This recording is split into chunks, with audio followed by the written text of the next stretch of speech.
quero relatar aqui uma situação que aconteceu real, que eu tenho certeza que muitas famílias enfrentaram e estão enfrentando problemas como esse. Crianças e adolescentes se automutilando, se cortando com giletes, com tesoura, com faca, né? Onde o intuito não é de se matar, e sim de se cortar. O conceito é acabar com a dor daquilo que está acontecendo, se cortando, se machucando cada vez mais.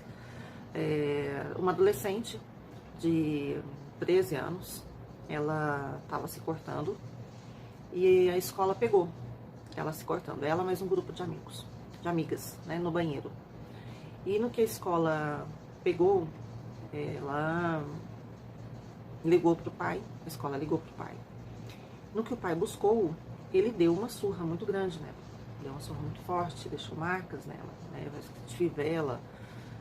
E depois ela foi para a escola e se cortou de novo. E ela falou para o pai que não ia fazer isso mais. E o pai falou que se ela fizesse isso de novo, ia apanhar de novo, né? E ela se cortou de novo na escola e a escola pegou e ligou para o pai. De novo aconteceu mais uma violência, né? Em vez do pai procurar saber o porquê que ela está fazendo aquilo, na verdade ele agrediu violentamente. E não o bastante, ele pegou, fez ela ir na escola de short e de blusa regata, toda manchada, toda cortada e com as manchas da surra que ela levou na escola, para poder conversar sobre os próximos dias de aula, sobre o comportamento, como que ela deveria agir nos próximos dias. E ela pediu para ir de roupa normal, porque ela não queria mostrar para ninguém o que estava no corpo dela. E o pai dela não deixou, que era para mostrar para as pessoas o que pode acontecer com uma pessoa que faz isso. Então, ou seja, um caso extremamente brutal, um caso extremamente agressivo, um caso extremamente insano, né?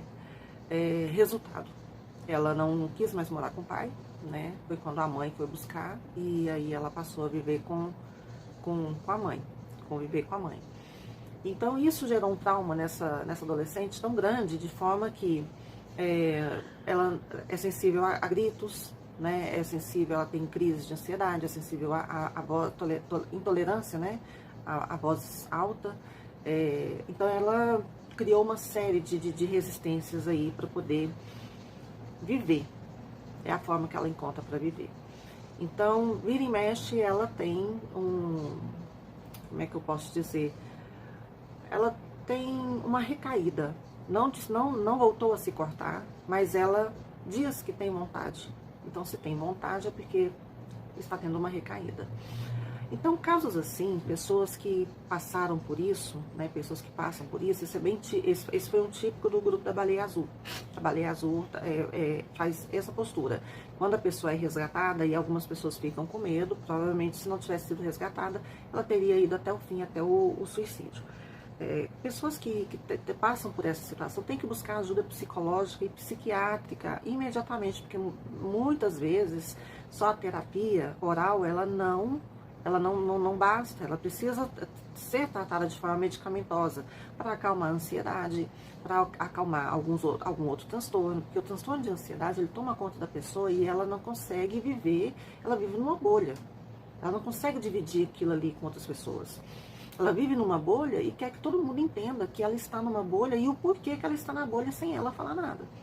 E não é assim, né? As pessoas que passam por esse tipo de situação, casos, eu tô falando sobre esses casos assim um pouco mais pesados, porque eu tenho acompanhado alguns relatos de alguns estados, como Mato Grosso, como Pará principalmente, Maranhão, casos tórridos de crianças que tiram a própria vida por conta de maus tratos dentro de casa. E esses maus tratos não quer dizer que é só que é violento, é de repente verbal. E o verbal, ele machuca muito mais do que um tapa. A gente não sabe, então são xingamentos, palavrões horríveis. Então, isso gera um transtorno tão grande, né? Então, é por isso que eu estou falando, porque nós estamos prestes a vivenciar uma outra era de uma baleia azul ou algum outro nome qualquer que queiram inventar, né?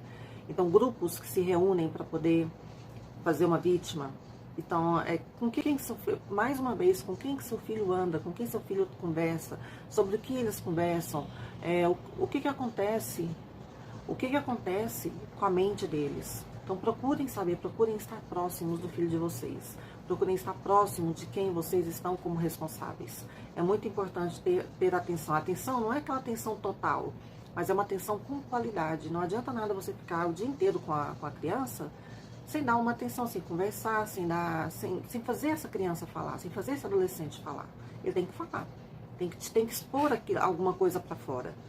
E se ele não coloca para fora, é onde ele fica introspectivo, vai para dentro do quarto, e para ali, para ele, é onde ele vai chorar, é onde a crise de ansiedade vai atacar.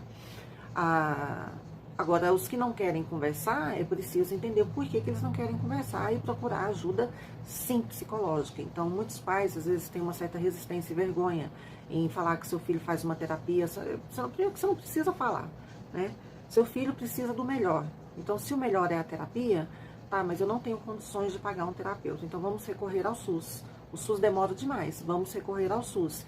E hoje tem igrejas, quem frequenta a igreja católica, a igreja evangélica, as evangélicas, elas costumam fazer mais esse tipo de filantropia. Tem profissionais que atendem, né, gratuitamente, uma vez por mês, pelo menos, mas procure ajuda, não deixe de procurar ajuda. Se você tem ali grupos ali de famílias, ali de amigos, de tudo, poxa, explica.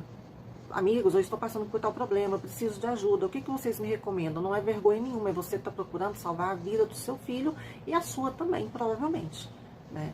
Porque ninguém quer lidar com uma criança que está com pensamentos suicidas. Então, nós vamos falar bastante sobre isso, porque isso é um assunto que está voltando à tona. Nos últimos 8 meses eu vi casos assim absurdos e que poderiam ter sido evitados e não foram, mas né, Deus toma conta, né, das nossas vidas, a gente não pode ficar apontando o dedo, mas são casos que poderiam ter sido evitados, porque os próprios pais falam: nossa, ele me chamou para conversar e eu não quis dar atenção, ele me chamou para fazer isso e eu não quis dar atenção. Então são relatos dos pais que se arrependem daquilo que poderia ter sido, daquilo que poderia ter acontecido e, no entanto, não aconteceu. Então, deixar esse case aqui, o case de hoje, e a gente vai falando um pouquinho mais.